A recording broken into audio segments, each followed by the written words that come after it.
me why.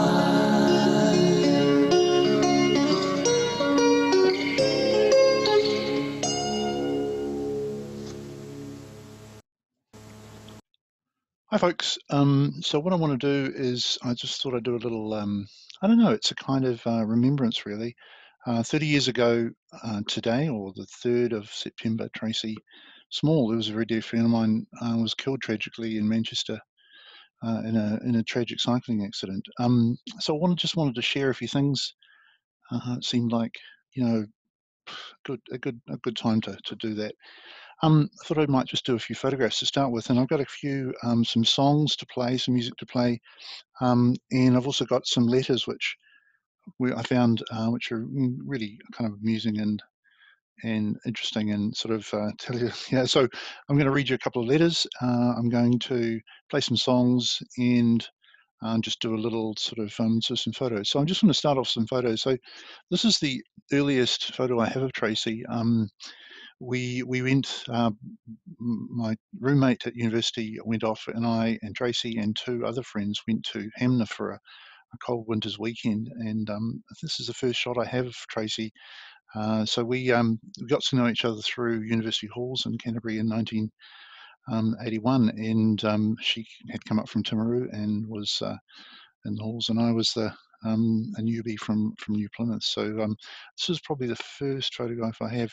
We then, after the halls, we moved in together with 3 others, not together, but we moved in as flatmates into 95 Colombo Street, which was a bit of an institution at the time. And here's Tracey sitting down with the famous Colombo Street roasts that we others had cooked up. It was a really fantastic time. Kind of the great mates. We've actually caught up again more lately. But Tracey was a important part of that first that first year when we moved out of the halls and moved into the flat. During that time, this is a photo she and I went to a ball together. I don't know what it was or where, but we dressed up and went to a ball. There were other moments where we went away on groups. This is a trip to, I think, to Waihi or Tauranga or somewhere like that. So we went to Grant Mercer's car there, and Guywen Williams and Kate and John Hare, and Tracey there in the left in the sleeping bag. So kind of a lot of fun. In 1984, sorry, 1984, only 1984, she was in Christchurch and I was in Queenstown. We spent some time playing music and busking in Queenstown. And then in 85, we went to Australia for a year. We left, went to Tasmania and spent a month in Tasmania, traveling around and hitchhiking around Tasmania and playing at music festivals and places. And then we ended up in Melbourne, ran out of money, went to Mildura and picked grapes one summer. Back in Melbourne, we were busking in the streets of Melbourne, and I just amused to find this busking permit. It says permit to play musical instruments or sing in streets and roads in the city of Melbourne. So we're allowed to sing and play musical instruments in the roads of Melbourne. We then bought a car called Wes the Holden, and we travelled to Early Beach and spent the winter in Early Beach playing music in some of the pubs and bars and restaurants in Early Beach. And along the way, we became Pritchard and Small, which is a little duo. But I thought I might play a couple of songs, just quick songs that we were, I guess, important at that time. So here's Java Jive.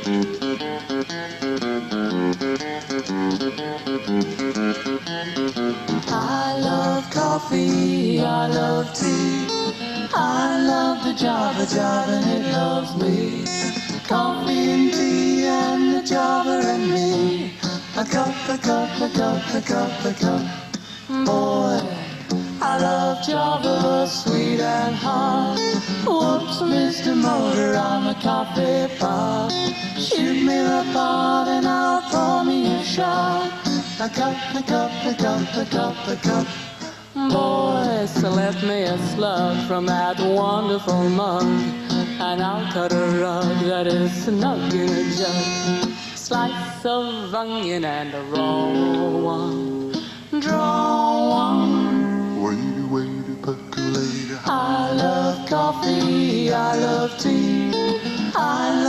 Java, Java, and it loves me. Coffee and tea and the Java and me. A cup, a cup, a cup, a cup, a cup.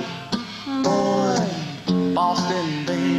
Simon, I say a little green bean. I said cabbage and green. Oh, I'm not keen about a bean unless it is a chili, chili bean. Talk it, boy.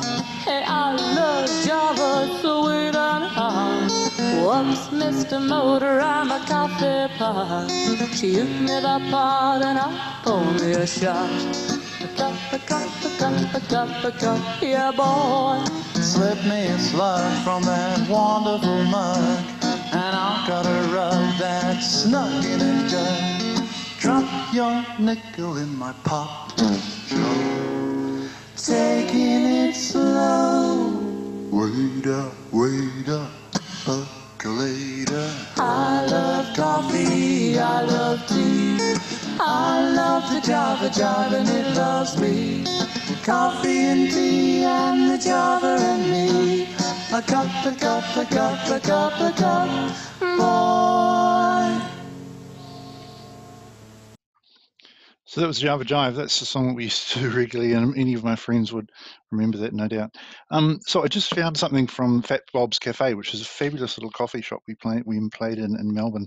And here's the blurb which they wrote about us. Craig Pritchard and Tracey Small won a heat in our second talent night competition, and we're looking for a chance to work in Melbourne.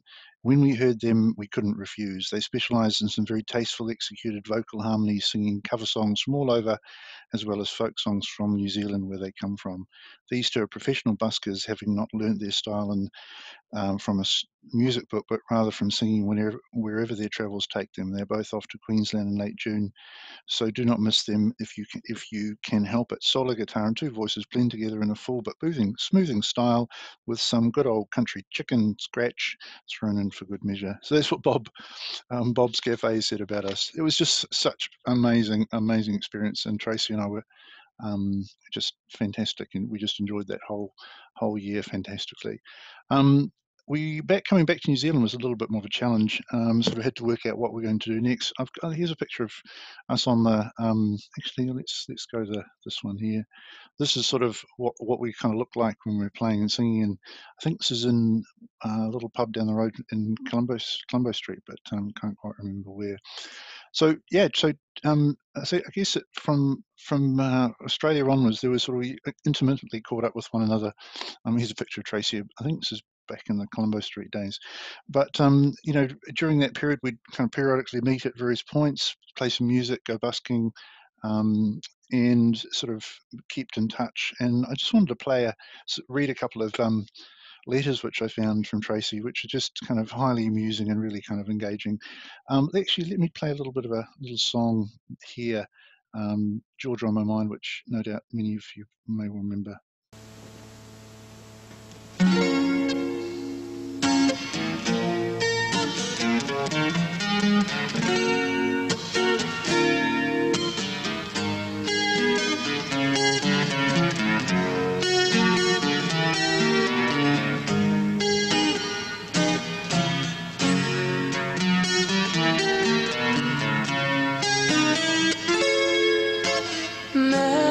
Melodies bring back memories that linger in my heart and make me think of Georgia in the park.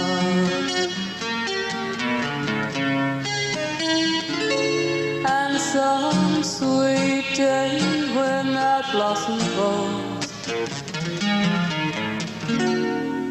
and all the world's a song, while I'll come back to Georgia, 'cause that's where I belong.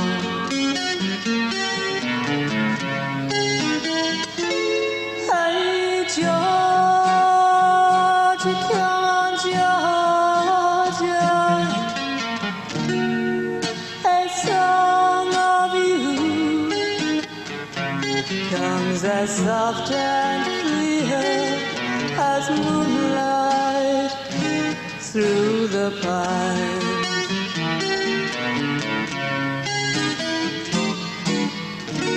And other arms reach out to me.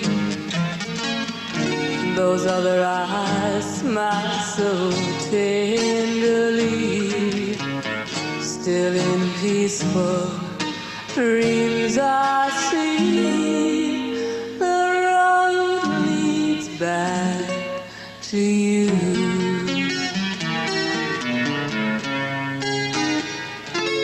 Hey Georgia, come on Georgia, no peace do I find, and just an old sweet song keeps Georgia on my mind,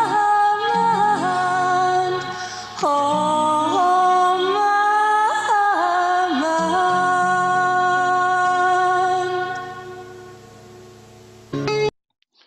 So Tracey and Mike and various people she knew, and I think as part of the sort of Kiwi contingent, people started to head overseas, and so Tracey and I kept in touch mostly by letter. And I'm just going to read this one letter, which is just really kind of says it all, really. So Tracey got temp jobs working as an accountant. She did an accounting degree at Canterbury, and well, I'll tell you a little bit about them in a sec. Have finally given up on pretending to work, have filed till I could file no more, approximately 5 minutes worth, and have totally reshuffled the junk on my desk. 4:30, so I'll throw caution to the wind and blatantly write a letter. So she's working in an agency, working as an accountant or an accounts clerk in an organisation in London, and she's writing this letter. As for your question about my career as an accountant, I really can't see myself dedicating much time to it.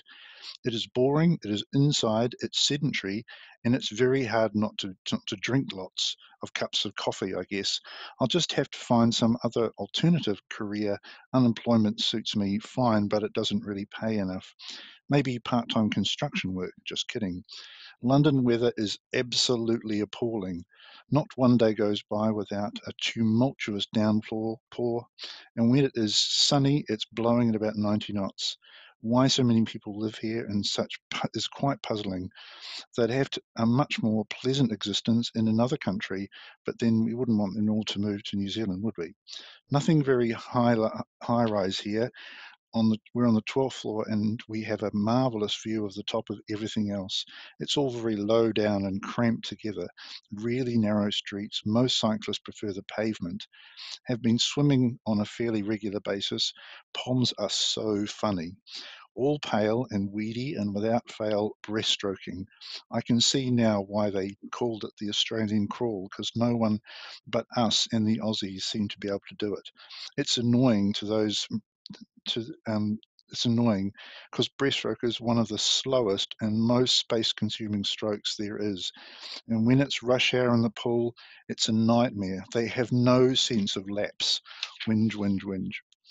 Pubs here are really full of character. I'm frequenting them rather more than I would at home. They invariably offer a huge selection of food, always have baked potatoes or jacket potatoes as they're known here, and they're often really old. In fact, there are lots of really old things around.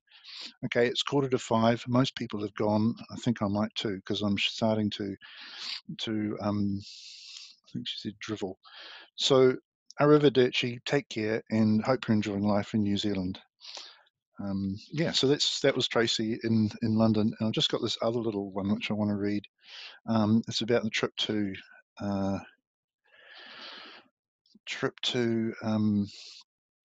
Glastonbury. So this is a little bit later.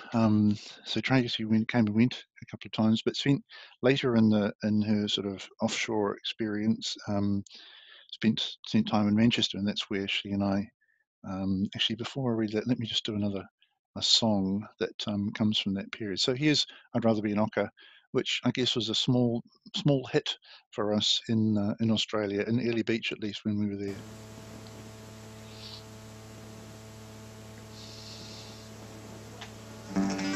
Well, I'd rather be an ocker than a kiwi or a pom. I'd rather say fair dinkum than she's right made or right on. I'd rather have an Aussie chick than a Sheila or a bird. And Australian crawl's the best rock music that I've ever heard. Now, I don't happen to be an Australian male, but for this next song, you're just going to have to imagine me dressed up in t-shirt, thongs and a can of Foster's. Just call me Bruce. When I go to parties, I have a real good time. In the kitchen with the boys, we drink ourselves half blind. The girls all sit round in the lounge until it's time to go. And then we pick the one we want so she can drive us home. And I'd rather be an ocker than a Kiwi or a Pom. I'd rather say fair dinkum than she's right made or right on. I'd rather have an Aussie chick than a Sheila or a bird. And Australian crawl's the best rock music that I've ever heard. The only beer is Foster's, well I drink it icy cold. I always drink it from the tin before it gets too old. A six-pack at the footy or a six-pack at the beach. A six-pack just as far away as my arm can reach. And I'd rather be an ocker than a Kiwi or a Pom. I'd rather say fair dinkum than she's right made or right on. I'd rather have an Aussie chick than a Sheila or a bird. And Australian crawl's the best rock music that I've ever heard. Me Holden is a write-off, well it cost me $50. It runs on leaded petrol and it fills the air with muck. But when I take a chick out and I really want to score, I go and ask me dad if I can loan his Commodore. And I'd rather be an ocker than a Kiwi or a Pom. I'd rather say fair dinkum than she's right made or right on. I'd rather have an Aussie chick than a Sheila or a bird. And Australian crawl's the best rock music that I've ever heard. And when me time is at an end and judgment on me pass, well, I'll meet St. Peter at the gate, and this question I will ask. I know that I'm welcome here, 'cause Aussies do no wrong. But tell me true, have you let through the Kiwis or the Poms? 'Cause I'd rather go to hell than be with Kiwis or with Poms. All my life I've been surrounded by she's right made or right on. They've taken all the Aussie chicks, they're drinking all our beer. So hell would be a better place if you let them up here. And that was it, a minor hit in Australia. Here's a picture of Tracey in Manchester. This is in St Anne's Road, where she lived in a flat not far away from where I lived, and when we got to see each other more and back in Manchester. But the story from Manchester. So this is going to Glastonbury. Arrived at the site at about 1 a.m. It was awash with people wandering aimlessly in the ankle-deep mud that the promoters had specially imported because it's not really Glastonbury without a good case of mud, glorious mud. Walked about for half an hour in the mud in the dark through the bodies to get to the green field, which was the main hippie hangout. We had decided on hippie as our preferred category for the weekend. Alice had visions of much yoga, pitched our tents in the field with the teepees in it. Yeah, man. I woke the next morning to the pitter-patter of tiny raindrops. It pissed down all day long. There was nothing to do but sit around in various tents and steam slightly or drip depending on the strength of the downpour. Found that guy who I worked with in the wine bar in London by Tower Bridge. He was working in the veggie food stall that was out of our price range. Also found Claire from our old flat in London on the Brit conservation stall. Good excuse for her to take the nice large BC van on the trip. Good to see her again. Leslie and I spent most of the early evening constructing a pitiful fire that did defy quite a lot of rain, but was not the stuff that Boy Scouts dreams of making. No weenie roast for us. Friday dawned cloudy but dry. We launched ourselves into the entertainment scene with a vengeance, only to be met with total power failure at both the circus and cabaret tents, and we were still damp from the day before too. All things came right for me, however, on discovering the acoustic music tent, where I sat down, took root, and refused to budge all weekend, with the exception of trips to the Somerset Cider Bus, Raikuta, James, Neville Brothers, and Sunday morning circusing. The music was great: folk, jazz, a token bit of country, meant anything that wasn't world or big name, I was in heaven. Came back on Sunday night after Ry Cooder and David Lindley, who were entirely acoustic and just the two of them. A nice thing to go home on. Got home about 2 on Monday morning looking as if I'd just lived through the 60s without taking a shower. By Wednesday, I had had it with the working in Outer Mongolia. That was a place where she was working, so I quit and slept most of Thursday. Went shopping on Friday and on Monday too. It's sales season. Glastonbury was really full on, and there were thousands of people there. The main stage was a nightmare and only to be approached in moments of extreme dedication or viewed from a relative sanity of the Somerset cider bus hillside with my hot mulled pint in my hand. What else can I tell you? And she goes on to talk about people. So you can see that Tracey, when when he was in Britain, was really enjoying time, working here and there, doing bits and bobs, really enjoying the sort of the life and the people and getting out.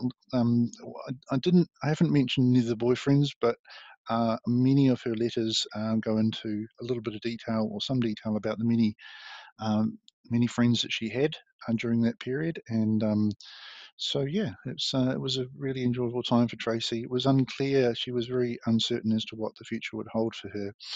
But unfortunately, the future had other things in mind for her. So I'm just going to play another song, and then yeah.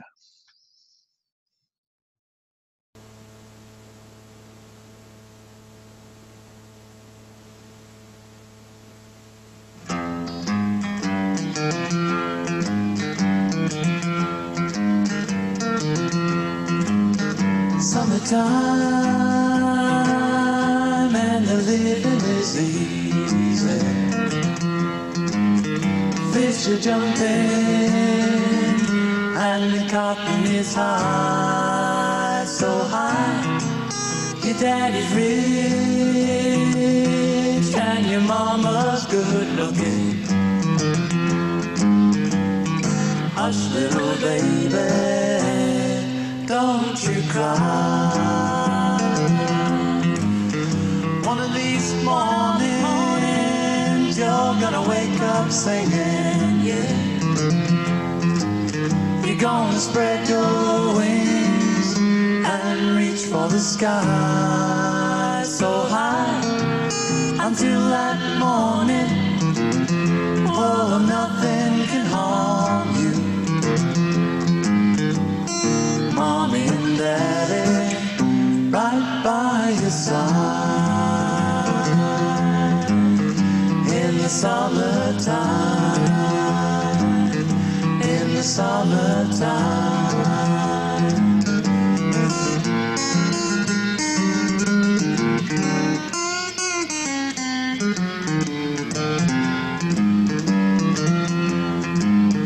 One of these mornings you're gonna wake up singing, yeah. You're gonna spread your wings and reach for the sky so high until that morning. Whoa, nothing can harm you. Mommy and Daddy right by your side in the summertime, in the summertime, in the summertime.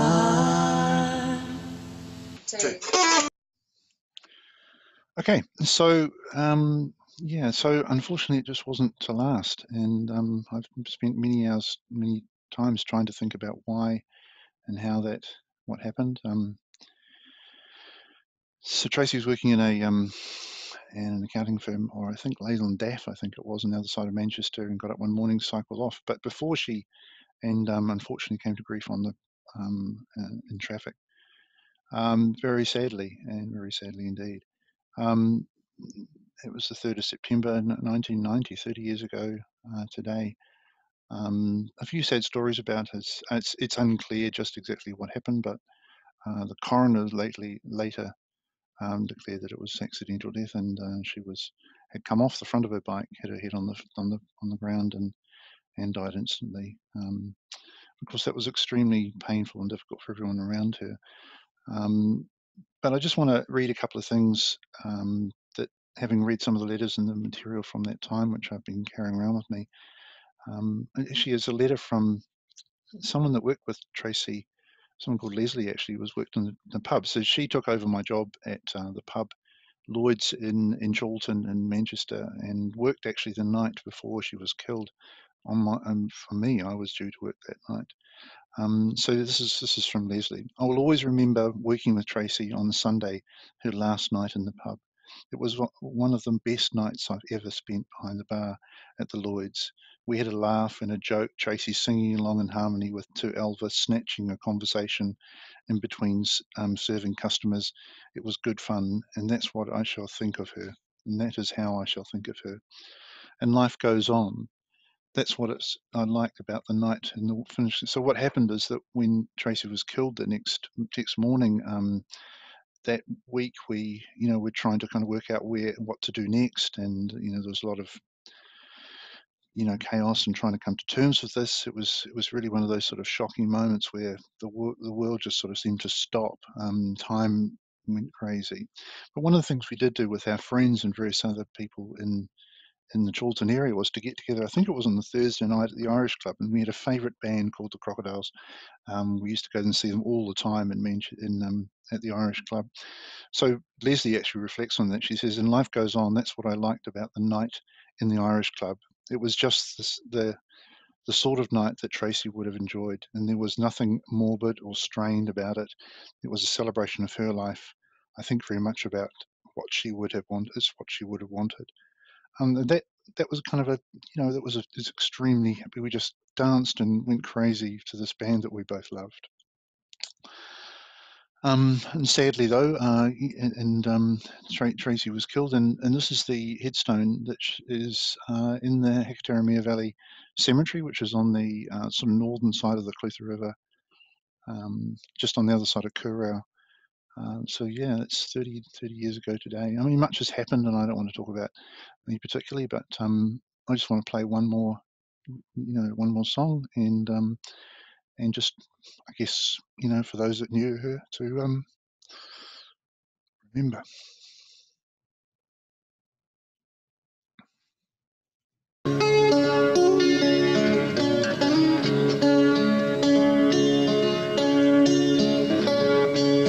Nobody really knows where we came from, where we're going, who can say? Whether a king or a beggar man, both live and die along the way. Why, don't ask me why. Why, don't ask me why. Why, don't ask me